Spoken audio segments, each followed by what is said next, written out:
going from Hue and we're trying to get to Hanoi in the next week. So that's 700-ish kilometers.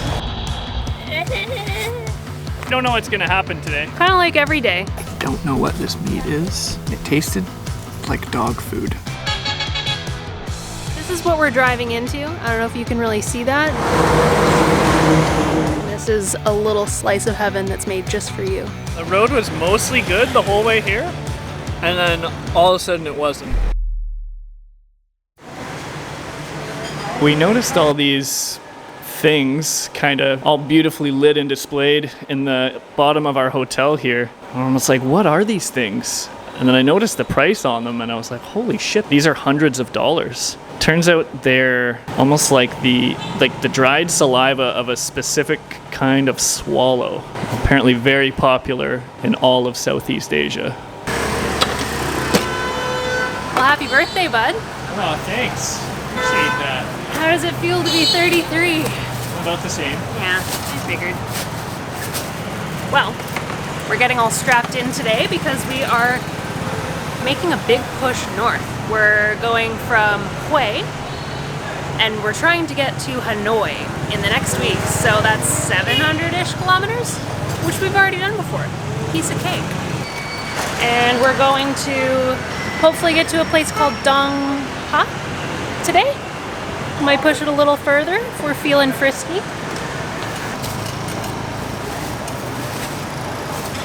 Yeah, looking good. There you go. And that's that. That's pretty much it. I'm ready.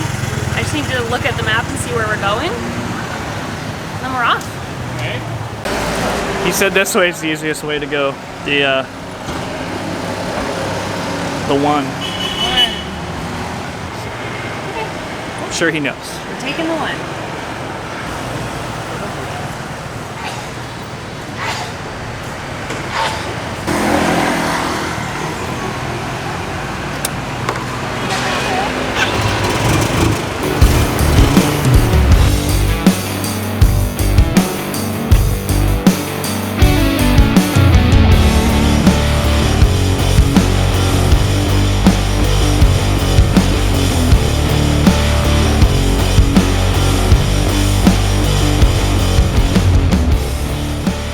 It's nice to be making good time for once. It's such a straight shoot from Hue to Dong Ha that I think we're like halfway there. Yeah, this is like the best road we've seen yet. We didn't really talk about it. The other day we accidentally did the High Van Pass, which was really cool, like just at dusk too. It was amazing. There's a reason everybody does it. I kind of built it up in my head to be a really difficult thing, and I was kind of scared once we realized we were gonna have to do it. And it was easier than part of the Ho Chi Minh Road that we took the other day. It was an absolute pleasure. I got myself a little birthday present the other day.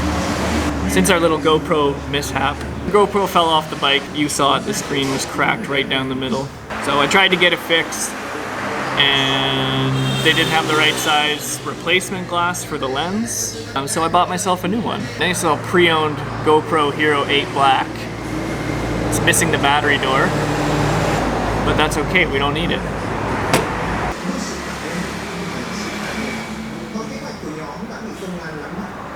Eating chicken here is a little bit different experience than I'm used to. It's almost as if they just put a grenade inside the chicken and just blew it up and then just all the little pieces were what they cooked.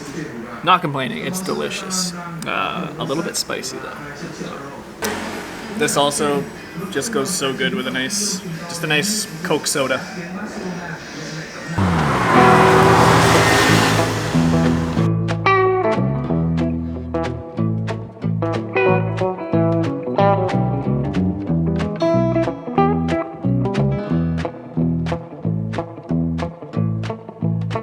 We've just had like the sickest ride for the past like an hour and a half, and I gotta tell you, it's a treat to just go straight. But something that's very different about at least Vietnam or Asia in general, there aren't like big signs that say, welcome to X town. So we've been driving in Dong Ha for like 5 minutes and we had no idea we were here. That's just how easy of a drive it was, I guess. We didn't realize we got to our destination. And then sea for the first time. This is We've miraculous. never seen it before. How did our bags get here already? I don't know. Nice, good view. Television set. And is that our camera? Gosh, Oh, it's already recording. this is perfect. Oh my god. Do you guys want to see around the place then? We aren't homeless tonight. Evan, take us away. This is the bed. It's a spring mattress, so Oh, I guess it is almost spring. yeah, just about. I think first things first, maybe we need to take a look at this view. This is something else.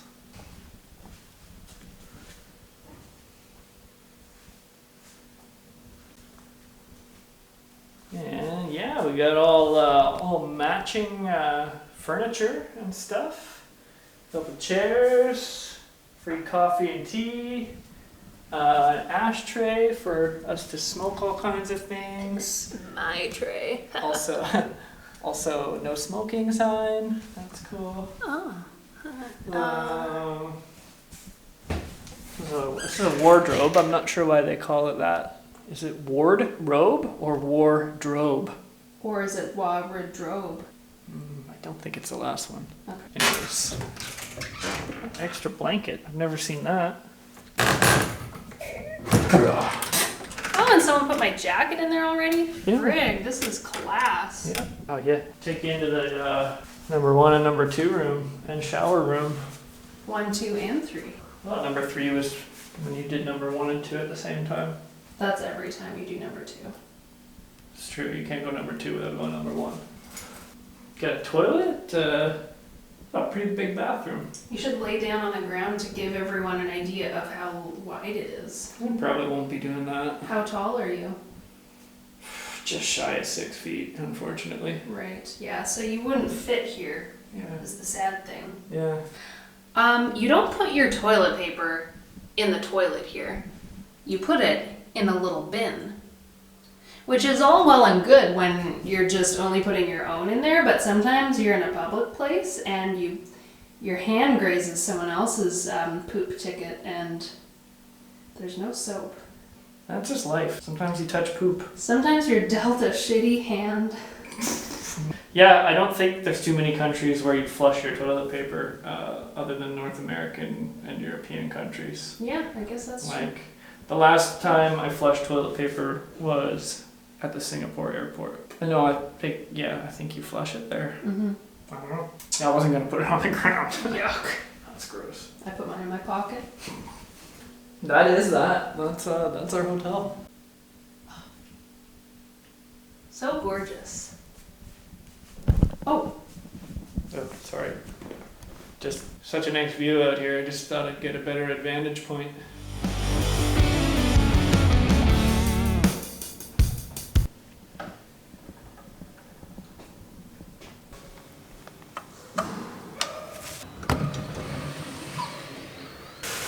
Well, we realized this morning we may not have explained our reason for moving north with such haste. It's because our visas are about to expire again. They're good until March 20th, which means we have about 15 days to get to Hanoi. It's just a little under 600 kilometers from where we are now, and if we average 100 kilometers a day, we should be able to get there within a week. We might want a break. I don't know if we want to ride every single day, so we'd like to get to Hanoi with enough time to explore it a little bit. Yeah, today we're riding about 140, 150 kilometers to Phong Nha, which is where all those caves that everyone goes to are.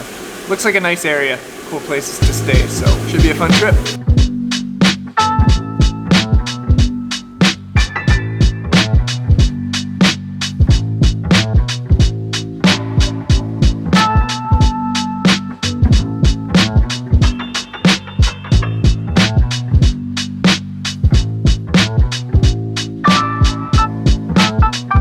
We just stopped in pretty much the middle of nowhere just to tarp up in case it rains here. We just ran into a guy on the road who was yelling at me from his bike. He's like, "Did you get that bike from Jimmy? Where'd you get the bike?"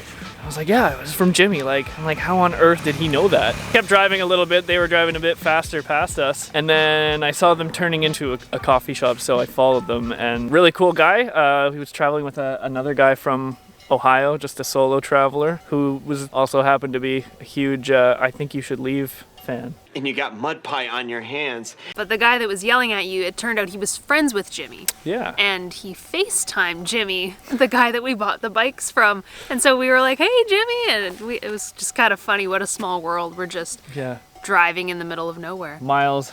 I don't know why I said miles. We don't use miles. We're not miles people. Literally kilometers away from where we bought the bikes, so. Just a cow's bell ringing in the back. More cowbell. I'm excited to get to Phong Nha.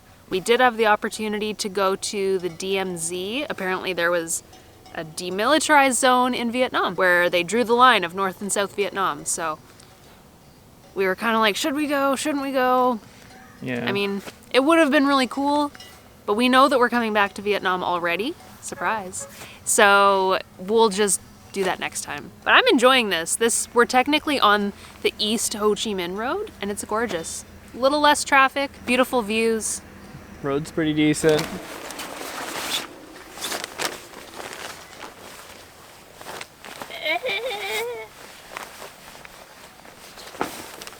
That's how you put a tarp on. Unfortunately, Evan's beautiful pink tarp that he inherited with the bike miraculously disappeared with a windstorm one night. So our ladies that took care of us in Hoi An graciously bestowed unto him a new one.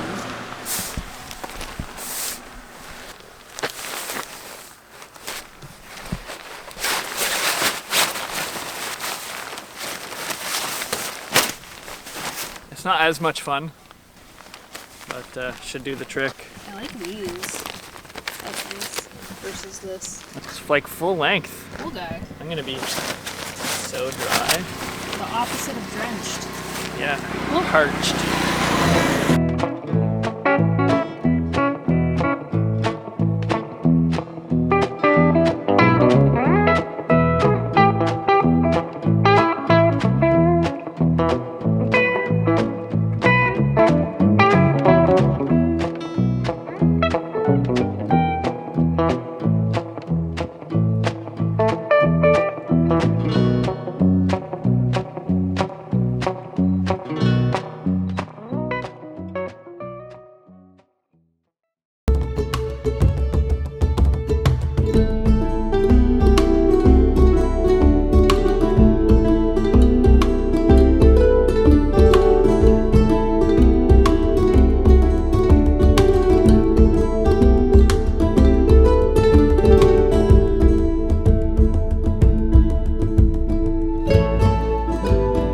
Well, we made it to Phong Nha, and this place is super sick. We weren't even planning on coming here. This was just kind of like a random spot we noticed there was a bunch of hotel listings at, and we're like, what is this? Let's go here. Phong Nha is actually pretty well known in the Vietnamese tourism world, but we just didn't really know that much about it. There My bad. seems to be a lot of travelers here from what we've seen already, so maybe we'll make some friends. I am tired and wet, and it's time for me to relax, so. Yeah. We got here and we're like, yes, finally we can have a shower. And then we looked in the bathroom and it's an outdoor bathroom. So it might not be super duper warm, but maybe we'll... Or it will be, you never know. It will be. But nonetheless, we're gonna cozy up for the night. We're gonna end it here. This is day 2 of our activity push north. Hell yeah, brother.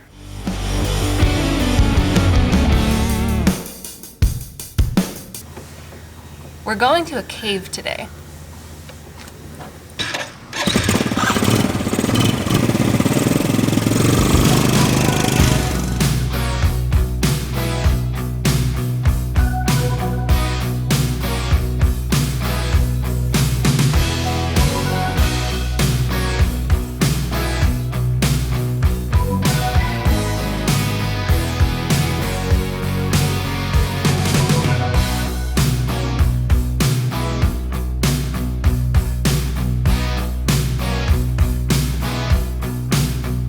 We're in this crazy, beautiful green valley right now.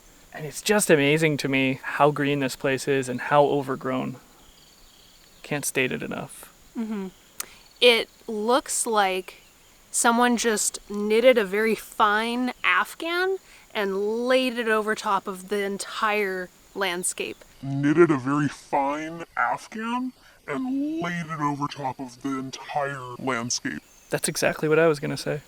Yesterday, Evan was able to get a pretty sick shot of this tree that's across the valley, and it stands out so much because it's like the only tree that's not actually covered in this nature afghan. It's like it's sticking out of the blanket. Gee, you know, I thought I liked nature at home, and this is just like a level above. It's so quiet, except for the sound of birds and insects and whatever the fuck that other thing was. Could have been a monkey, I don't know. While I'm excited to get to this cave today, it really is today about the journey, not as much the destination. This is the Vietnam that everyone talks about driving through, and we can easily say it's as magical as everyone makes it sound. I don't want to reference Jurassic Park, but it really feels like you might see a pterodactyl just like coming over that mountain over there. Yeah, let's roll. Yeah. The road to Paradise Cave was easily the most beautiful and carefree ride of our entire trip.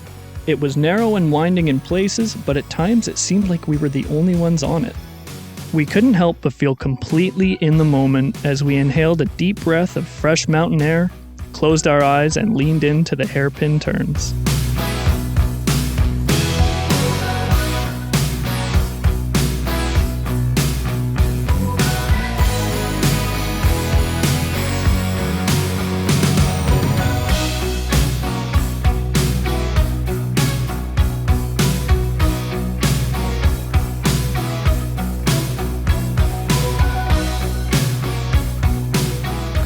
Okay, we made it to Paradise Caves, or at least the parking lot for Paradise Caves.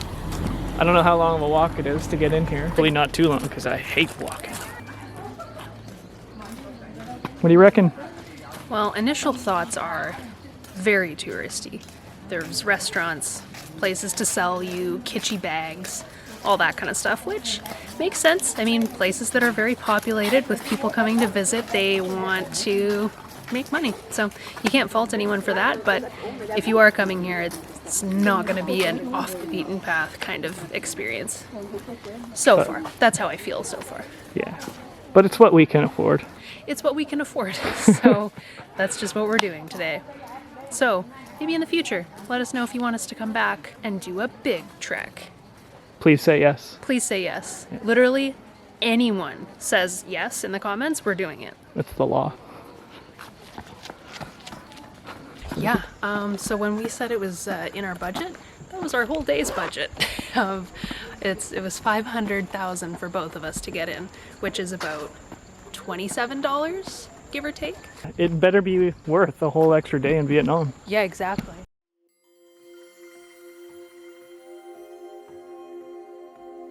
It's a short 1 kilometer or 10-minute walk to the entrance of the cave. But if you're like us and can't stop stopping every 2 minutes to look at something, it will take about 25 minutes. Paradise Cave is just one of over 400 caves stretching more than 230 kilometers that have been discovered in the Phong Nha area so far, and they estimate that there are over 600 left to be discovered.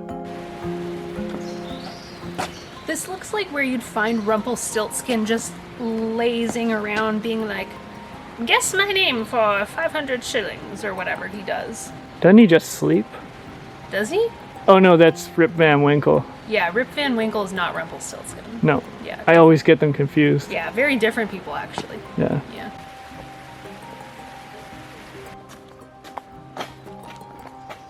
What on earth? These vines just grew together in like a wave formation with almost a frame, and then they just diverge for seemingly no reason. That is so cool. Like, are they sentient? That's what I was just thinking. How do they know to do that? Or how do they just make that decision? It's fungal intelligence. So cool. So cool.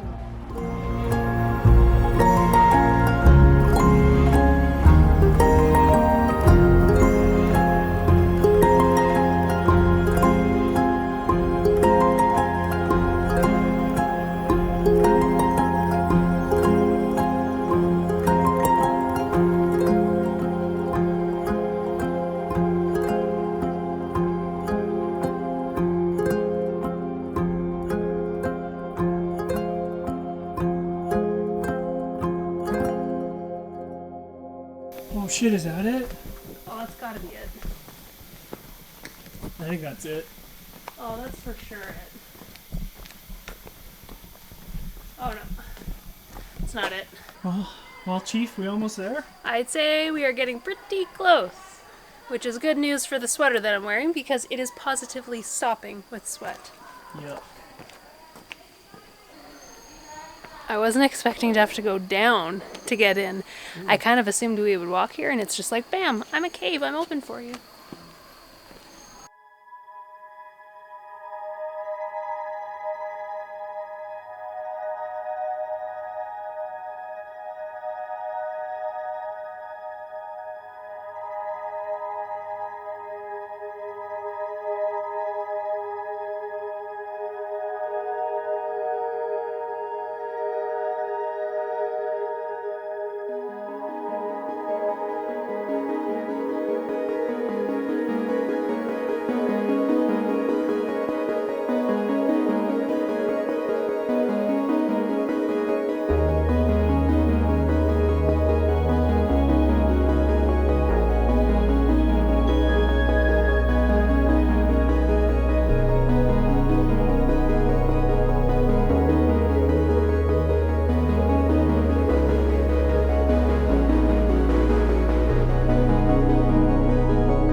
For reference, this cave is 196 feet tall, or 60 meters. It's a behemoth. No one asked for it, but because it's really cool, you're getting a lesson on how caves are formed. Maybe not all caves, but caves like this one in particular are formed when slightly acidic rainwater sinks down to the water table and comes into contact with a layer of limestone, which is actually made of the remains of ancient coral and sea creatures that died billions of years ago. Limestone happens to dissolve quite easily, and over the course of 2 to 3 million years, the deposit completely dissolves, and the remaining cavity is what we call a cave. It's too bad I didn't have this information prior to filming. Maybe my insights at the end of the video would have been more accurate. You know what these remind me of? You know when you go camping and it's like just like the toilet is just like a hole in the ground? It's like a latrine. This is like what all the wadded toilet paper and gross camping poops make when they just fall down that hole. Someone was eating way too many hot dogs and used up way too much toilet paper and then just like never buried it properly. So this is where the accessible part of the cave ends. I don't know how far we've walked, maybe a kilometer out of the 31 kilometers of this cave that exists. I just want to say that I'm so glad we came here. We almost didn't until we ran into some guys where we were staying who said they came here, and they said it was just stunning, like just a massive cave. They didn't oversell it. We thought coming here it was like one of the most touristy caves, but there's a few other people here, but it's really not that bad. The whole thing is boardwalked out, so you can't really go off the path, which is probably a good thing because it's too easy to get here, and you can't have that many people running amok. Everything about today was so awesome. The ride here was incredible. I just feel like we've just been rewarded so much. Definitely recommend this place. Thanks for watching us drive down back roads to get to a hole in the ground. I hope you enjoyed it. As Evan said, this was a sick day. Tomorrow we hop back on the bikes, and we don't know where our destination is to lay our head for the night, but It's fine. It'll be fun. So we'll see you tomorrow. Bye. Maybe not all caves, but this one in particular was formed when a bunch of ancient titans were camping, and they dug a latrine, and then all their waste went down here and sat for thousands and thousands of years. Then there was so much methane trapped down here, and when someone finally lit a match one day, everything exploded. And then, yeah, slowly you just get pieces of like the old poo that was scattered everywhere, dripping down and forming all these stalagmites all over the ground and everything. Kind of just looks like the sand castles you would build when you're a kid with wet sand. Really, really interesting stuff.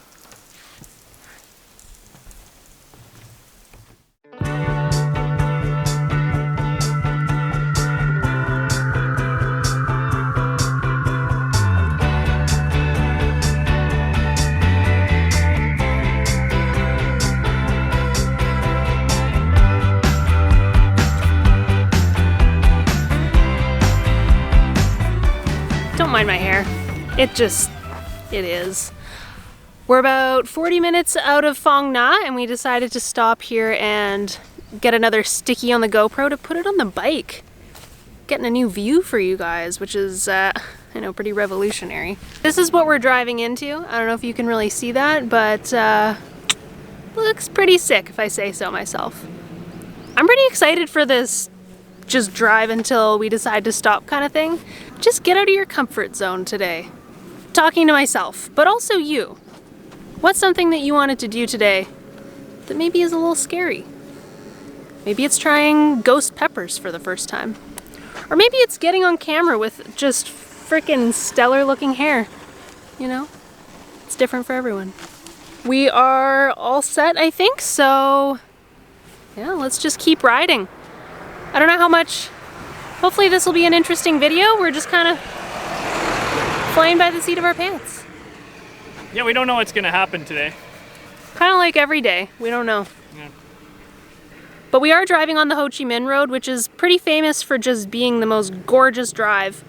So it better not disappoint. Yeah, I'm pretty excited for this so far. So far, it's gorgeous.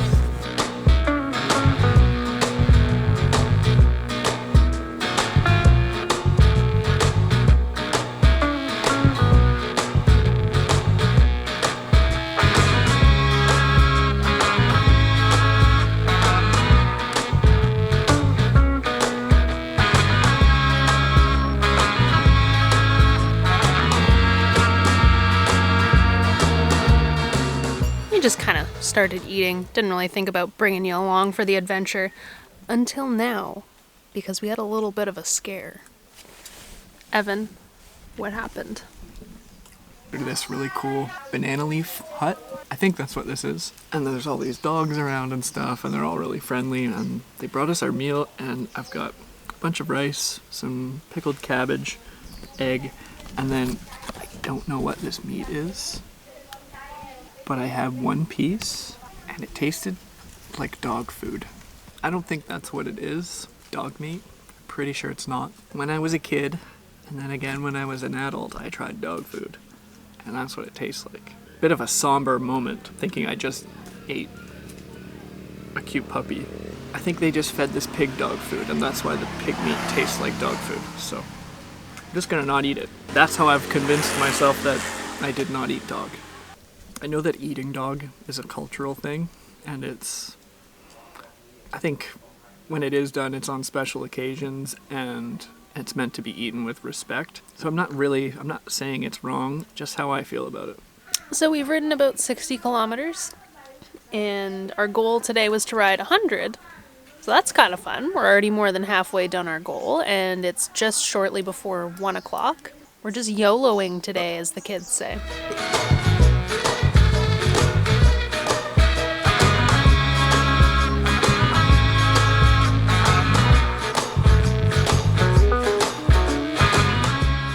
What's going on?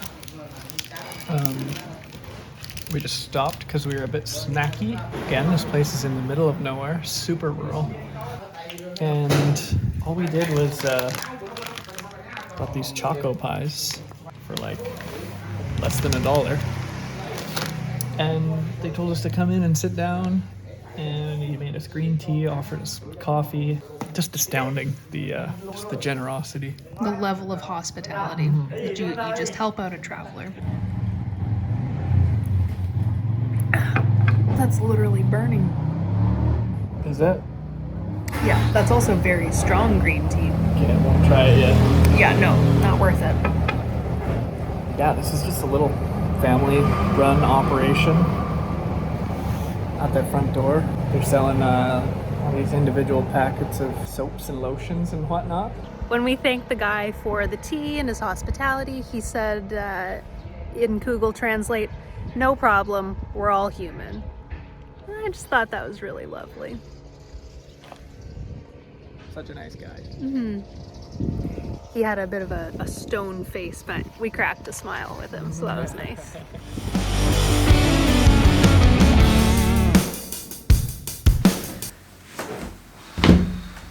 Well, it's the following day, and we managed to find this charming little respite of a place to stay. I don't mean it. This place kind of sucks. It's not so bad. It was pretty cheap, and the location was good. It was nice and easy, even though the lady at the front wasn't super nice. She was not looking for business at all. No, she's very annoyed. Yeah. Sorry to that lady that we wanted to stay at your establishment. Yeah. Also, she didn't even want to take our money. This hotel room, it's red on the ceiling. I think this is the worst one. The walls are yellow, smells like smoke. As you may or may not have noticed, we're not at the best of spirits at this juncture. This is clearly not the best us, and it's a direct result of us once again being way too hard on ourselves. The fact of the matter is that traveling can really burn you out, especially when even the place you find to rest at the end of the day gives you a bad back and an extra dose of anxiety. On the bright side of things, it's experiences like this that build resilience and make us grateful for comfy beds with clean sheets and bathrooms that don't look like they've seen some shit.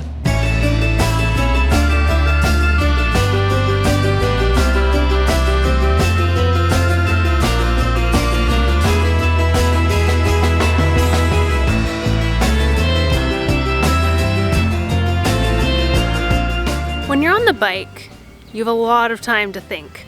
Today I've been really thinking a lot about comfort zones, and something that you don't realize or you don't think about as much is you don't get to choose when you are out of your comfort zone or what exactly that looks like. And I mean, sometimes you're not happy about being pushed out of your comfort zone, and other times you are. And I think that the times when you don't want to be pushed are the most formative times. Just some Ash thoughts. Everybody's so nice here. It's hard to go out without someone just waving at you when you're standing there. Well, not those people. Yeah, that's an anomaly. Yeah. The road conditions are okay. You have to find the nice spot in the road, but it's pretty quiet, so it's not a big deal. It's not like you're weaving into oncoming traffic or anything. So yeah, it's starting to get nice and scenic. I think we're in like a bit of a valley now. Hopefully we'll get into some more mountainous areas soon. Got ourselves some roadside banh mi today. Kind of slaps. One of the things that we really value the most is those interactions with people who are just so knockdown excited to either talk to you or help you or just curious about you and where you're from. We would way rather sit for 2 hours and talk to people through Google Translate versus checkmark, I don't know, a tourist attraction or something that everyone's like, you can't miss this. Because you're never going to have the opportunity to talk to that person again, likely. So that's kind of the most can't miss item of all. You ever had your mind blown? Okay, lunch is done. Let's carry on. We're only 60 kilometers away, so I think it'll be an early day. It landed upright. No, it didn't. Just as we were starting to lose feeling in our taints, we noticed a really cool looking statue at the top of a massive set of stairs that looked like a great place to stretch our legs and learn some history. Meet Phan Dinh Phung. This guy is widely regarded as being the most steadfast revolutionary in the opposition of French colonialism in the late 19th century. When asked to surrender under the threat of his only brother being murdered and his ancestral tombs being desecrated, he replied, "If I worry about my own tombs, who will worry about defending the tombs of the rest of my country? If I save my own brother, who will save all the other brothers in the country? There is only one way for me to die now." Although his resistance was eventually defeated by French forces, His patriotism and refusal to surrender is celebrated in Vietnam to this day, and he is recognized as a national hero. There are bits of history like this everywhere, and it's always so darn neat.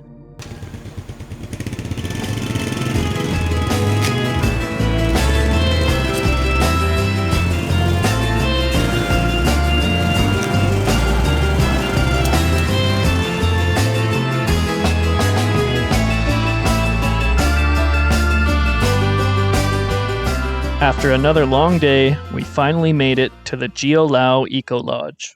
Quiet little hut on the lake surrounded by green tea plantations was exactly the kind of place for us to get the rest we so desperately needed.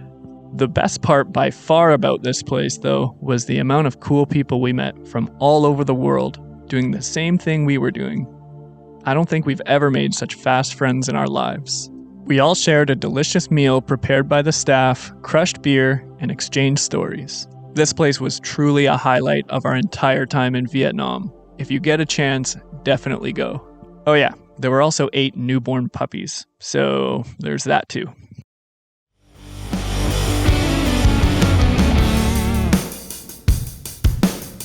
It is Saturday, and as you see, we are not in Hanoi like we had originally planned. Making a big push north. We're going from Hue, and we're trying to get to Hanoi in the next week. So our week push north did not pan out. We spent the last couple days at this awesome homestay that we found. Is it a homestay? Is that what it's called? An eco lodge. Eco lodge. I don't know what the difference is. It's the same thing. Yeah, this place is amazing. We met so many cool people here. Mm-hmm. Like lots of islands with green tea on them. Very beautiful. We're about 300 kilometers away from Ninh Binh. And then from there, it's less than 100 kilometers to Hanoi. So we're close. We're very close. I think today is going to be mostly just a big push day. We're going to try to get to Ninh Binh, but that's almost double our biggest day ever. We're getting an earlier start. Mm-hmm. If the road is nice, I think it's entirely possible. Yeah, we're having faith for this. For the last little while, we had felt a bit isolated, spending long days, just the two of us in the saddle. But after connecting with all of the awesome people we met at the Eco Lodge, we were instilled with a new confidence and ready to put down some hard kilometrage. We left before most of our new friends had even brushed their teeth, but before we knew it, they were leaving us in the dust. Don't get it twisted, we were ripping, at least compared to our normal pace. They just had way faster bikes. The ride was going great. We were covering distances previously thought impossible. Until we hit a major highway and everything went for a shit. We spent the next several hours trying not to get pinched in between trucks and the steel barrier. It was completely miserable, to say the least. Thankfully, a couple hours later, we arrived in Ninh Binh, with only our spirits crushed, not our bodies.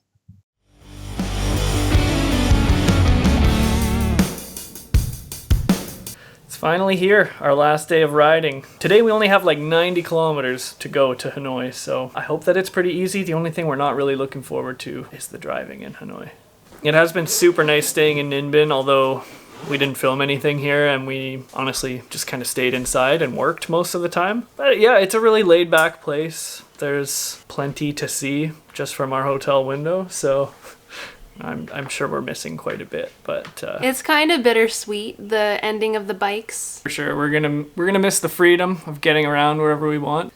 Getting to see over 1,500 kilometers of a country, that's pretty unique. Not everyone gets that, so we're very lucky to have been able to do this. But we'll definitely ride bikes again. Oh yeah, for sure. Well, if we are staying at a place that rents them, we're confident riding them, and it's an easy way to get around town. So it's been such a great experience. We've learned so much from it. Okay, well, should we hop on for one last ride? Let's do it. While we were just about to step out the door, we realized that we have not enough cash on us to pay for the hotel. So Evan is an absolute legend, ran out to get us some more money, and I'm just editing in the meantime. We just can never get on the road on at a decent time. We're always like, oh yeah, let's shoot for like 9, maybe 9:30. It's 10 o'clock, so at this rate, who knows? Maybe we'll be on the road by noon. I don't know if I'd call it an adventure. I think misadventure is more accurate. I just ran back and forth across Ninh Binh to go to the ATM, and it was broken. She went around and picked some grass and was balling up some grass to like wedge in somewhere, and I was like, okay, this is not a sure thing. I'm not waiting around for this. That's not in the user manual. It's definitely not. Now we're good to go. Now we can go. What time Okay. is it? It's It just is after 11. 10 after 11. I think I was right when I said we may be on the road by noon.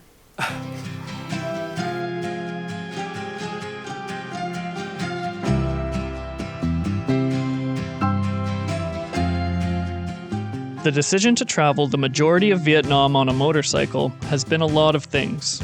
It's been exhilarating, frustrating, confusing, hair-raising, liberating, meditative even. It's made us very cool, just at like a core level. But more than anything, it's been empowering. It's made us realize that we're capable of a lot more than we often give ourselves credit for. Conquering riding motorcycles in a foreign country has given us confidence to face any challenges and activities that lie ahead. We are 17 kilometers away from our hostel. Is that it? 17 kilometers. Yeah. Fuck yeah. Crazy. The road was mostly good the whole way here, and then all of a sudden it wasn't. Yeah. It was slow, lots of trucks, and then we found this weird road that we thought was like a main highway. Turns out it's like almost like a bike path right beside it, and I thought it was only for motorcycles, but it seems like some smaller trucks are using it too. But I'm gonna be excited to get there and just have a good meal and a celebratory beer. I'm actually really stoked for the beer. It's gonna taste so sweet. Oh, I was driving and I thought, I can't believe we've made it all the way to Hanoi and we haven't been pulled over by the cops.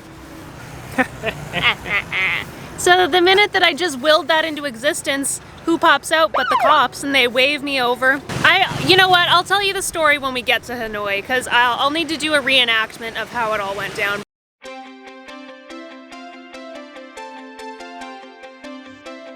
It was around this time that we had entirely given up on trying to film and were dead set on trying to make it through the busy streets of Hanoi and to our hostel. As we got closer, the traffic got busier, but we never felt stressed or panicked.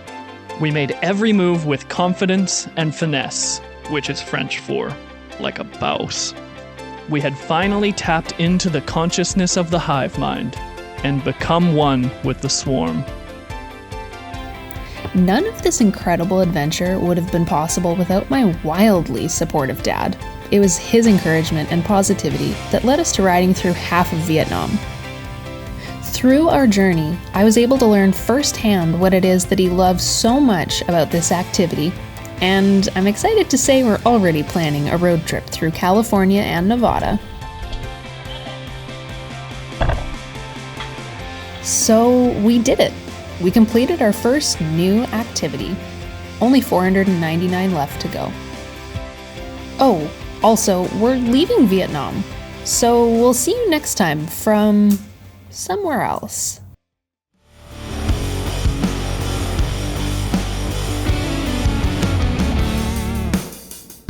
Okay, so essentially what happened was, pulled me over. They said, you were going too fast. I said, I wasn't. I was going slower than he was, throwing Evan under the bus.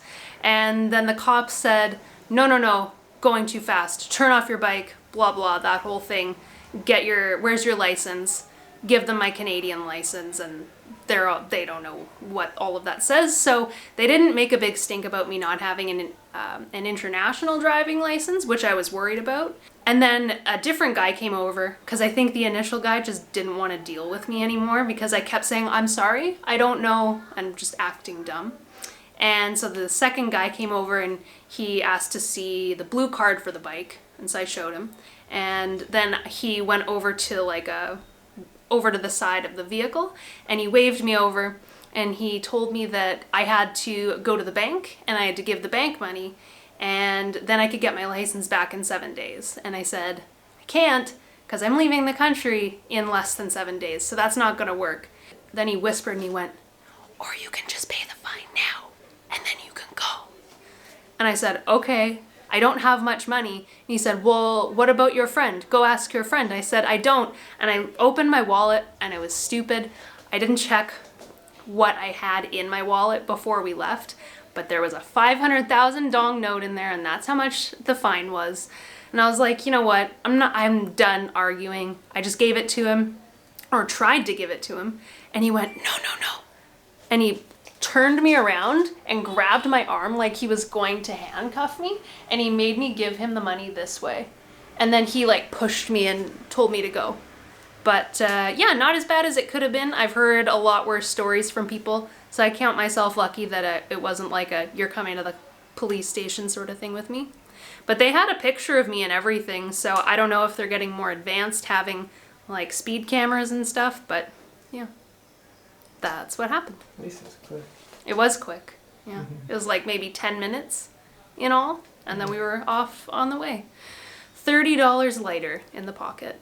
But that's all part of the experience, I think. Did you really ride a bike in Vietnam if you didn't have to bribe the cops to let you go? Yeah, that was just for fun. Yeah. So we had to bribe police to leave the country, and we also had to bribe police so that we could drive our bikes. Pretty cool.